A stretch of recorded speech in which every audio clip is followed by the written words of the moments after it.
नमस्कार। आज हम बात करने वाले हैं कुछ ऐसे योगों की जो आपकी जन्म पत्रिका में है तो आपको धन धान्य की कोई कमी नहीं होती है।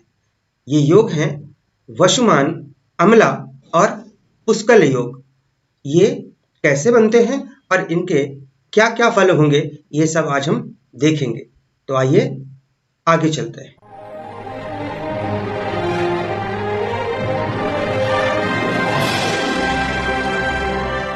मैं आप सभी का पुनः स्वागत करता हूं अपने 27 नक्षत्रम चैनल में।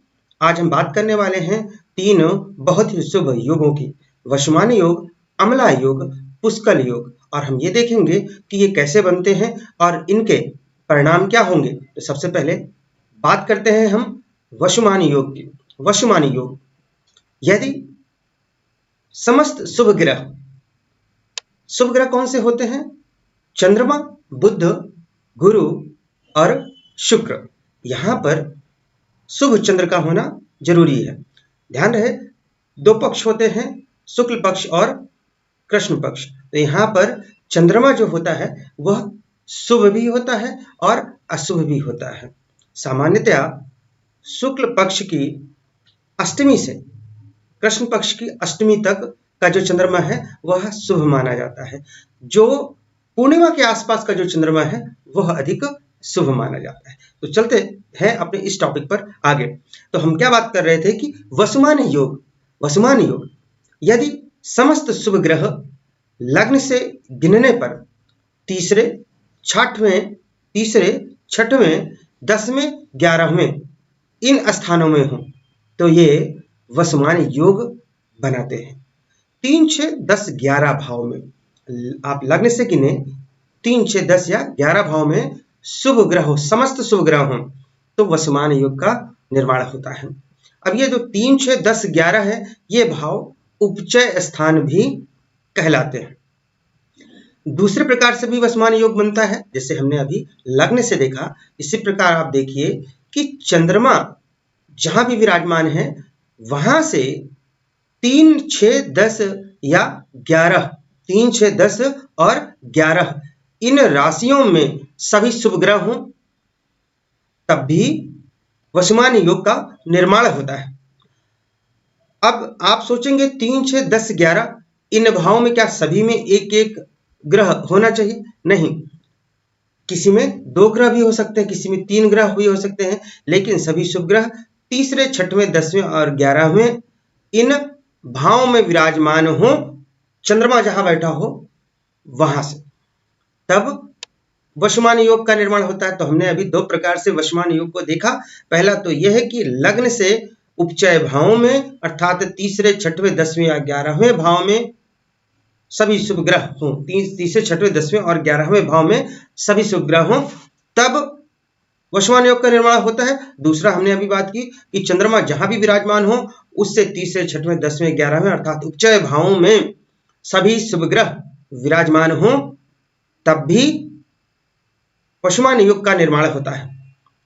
अब वशुमान योग तो बन गया, इसके परिणाम क्या होंगे, फल क्या होंगे? तो जो वशुमान योग में व्यक्ति पैदा होते हैं, जिनका जन्म वशुमान योग में होता है, वे सदैव अपने घर में रहेगा, जहां उसका परमानेंट निवास है वहां पे रहेगा और उसके पास बहुत धन होगा, धन की कोई कमी नहीं होगी।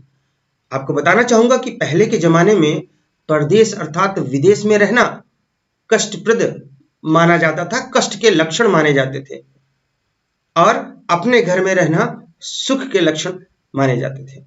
तो ये हमने अभी देखा कि वशुमान योग 2 प्रकार से बनते हैं और उनके फल क्या है। अब हम बात करते हैं अगले योग की। अपने अगले योग पर चलते हैं, जो है अम्ला योग। कैसे बनता है?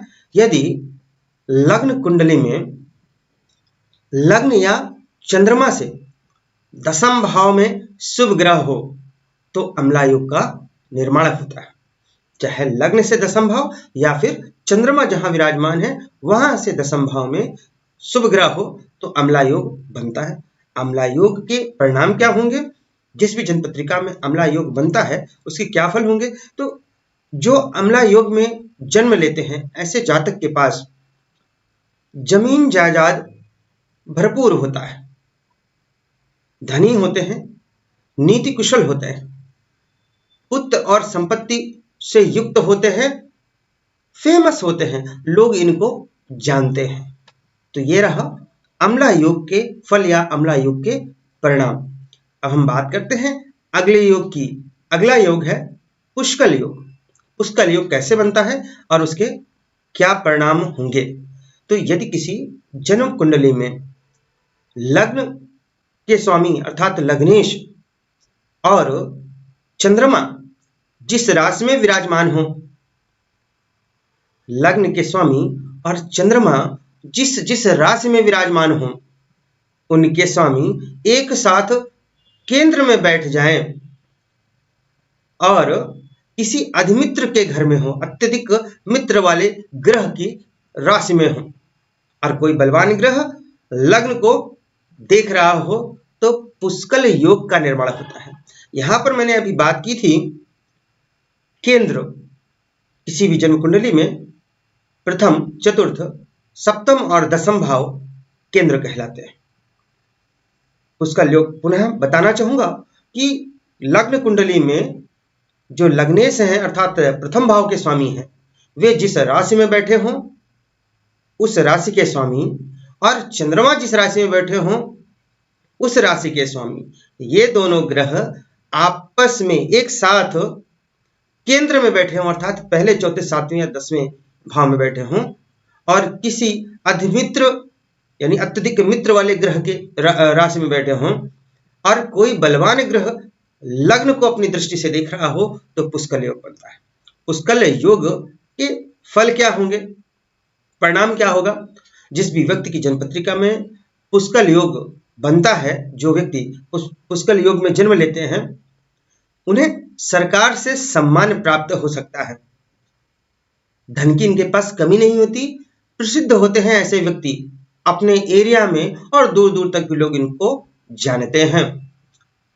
ये उत्तम वस्त्र और आभूषण धारण करने वाले होते हैं। कहने का तात्पर्य है कि इनके पास किसी भी चीज की कोई कमी नहीं होती है। वाणी बहुत मीठी होती है, बहुत अच्छे प्रकार से ये बोलना जानते हैं।